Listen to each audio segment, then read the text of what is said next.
سلامتی ہے ان آنکھوں پہ جو ہدایت پہ نظریں جمائے بیٹھی ہیں، ان کانوں پہ جو ذکر خیر کے منتظر رہتے ہیں، اور ان قدموں پہ جو ہدایت کی راہ پہ گامزن ہیں۔ میرا یہ کوشچن ہے کہ جب ہمارے امام ابو حنیفہ، امام مالک، امام شافعی، امام احمد بن حنبل سب اس بات پر متفق ہیں، اور سارے بڑے بڑے علماء اور اماموں کا یہ اجماع ہے کہ غیر شادی شدہ جب زنا کرے گا تو اس کو جو ہے 100 کوڑے مارے جائیں گے اور شادی شدہ کو سنسار کیا جائے گا، تو یہ کیسے ان سارے علماء اور اماموں کی رائے کو ریجیکٹ کر رہے ہیں، جبکہ یہ پوری اجماع ہے، یہ متفقہ اجماع ہے؟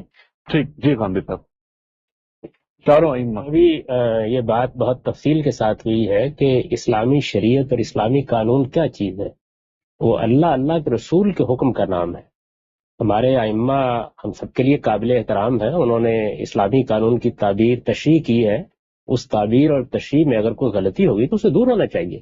یہ تو اللہ اور اللہ کے پیغمبروں کے بعد بعض دوسرے لوگوں کو بھی پیغمبر کا درجہ دینا ہے۔ وہ انسان تھے، انہوں نے ہماری بڑی خدمت کی ہے، اور ہمارے قانون کے بارے میں بہت سی اعلیٰ درجے کی تصنیفات پیچھے چھوڑی ہیں، بہت اعلیٰ علمی کام چھوڑا ہے، اس سے ہمیں استفادہ کرنا چاہیے۔ لیکن یہ بات کہ وہ غلطی نہیں کر سکتے، یہ میری سمجھ میں نہیں آتی۔ میں نے اس کے اوپر جو تنقیدیں کی ہیں وہ چھپی ہوئی موجود ہیں، آپ اس کو پڑھیے اور یہ دیکھیے کہ ان تنقیدوں میں کوئی وزن ہے یا نہیں ہے۔ امام ابو حنیفہ، امام مالک، امام شافعی، امام احمد بن حنبل سب ہمارے ائمہ ہیں، لیکن یہ سب کے سب انسان ہیں، ان میں سے پیغمبر کوئی بھی نہیں تھا۔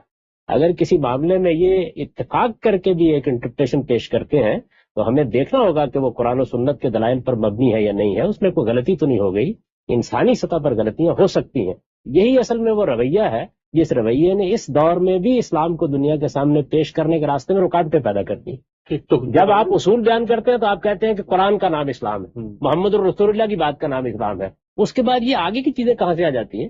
اس کو ادب کی نگاہ سے دیکھیں گے، اس کا مطالعہ کریں گے، ان کے دلائل کا جائزہ لیں گے، بات معقول ہوگی قبول کریں گے، معقول نہیں ہوگی تو نہیں قبول کریں گے۔ اور یہی ہمارے ایمان کا تقاضا ہے کہ اگر معقول نہ ہو تو اللہ اور اللہ کے پیغمبر کی بات کو مانا جائے گا، کسی کی انٹرپریٹیشن کو یہ حیثیت نہیں دی جا سکتی۔ گویا جو ہمارے چاروں ائمہ ہیں ان کی فقہی تعبیر سے اختلاف کیا جا سکتا ہے۔ جی چاروں ائمہ کیا 12,000 ائمہ ان کی تعبیر سے بھی اختلاف کیا جا سکتا ہے، وہ سب کے سب انسان ہیں۔ جس کی بات سے اختلاف نہیں کیا جا سکتا وہ اللہ ہے اور اللہ کا پیغمبر ہے۔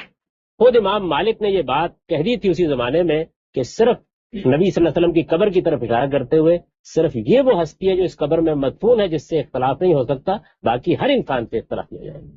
اور ہمارے یہ ائمہ تو خود یہ کہتے تھے کہ ہماری بات کو قرآن مجید کی روشنی میں دیکھو، سنت کی روشنی میں دیکھو، عقل عام کی روشنی میں دیکھو، اگر قرآن و سنت کے موافق ہو تو قبول کرو، اگر ایسا نہ ہو تو اس کو دیوار پر دے مارو۔ یہ خود امام ابو حنیفہ کا قول۔ یہی ہماری وہ بدقسمتی ہے جو اخلاقی انحطاط اور سیاسی زوال کے زمانے میں ہمارے اندر در آئی ہے کہ ہم اب ان چیزوں کو بھی دین بنا کے بیٹھ گئے۔ یہ انسانی کام۔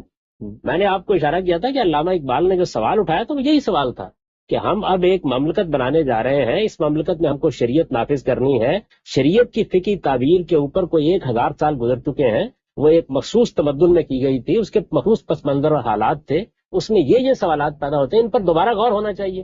ہم نے ان کی کتاب اٹھا کے ایک طرف رکھی، علامہ اقبال کا دن مانے کا اہتمام کر لیا، اس کام کو کرنے کے لیے تیار نہیں ہے۔ ایک طرف کہتے ہیں اجتہاد کا دروازہ کھولنا چاہیے، کوئی کھولے تو یہ حال ہوتا ہے۔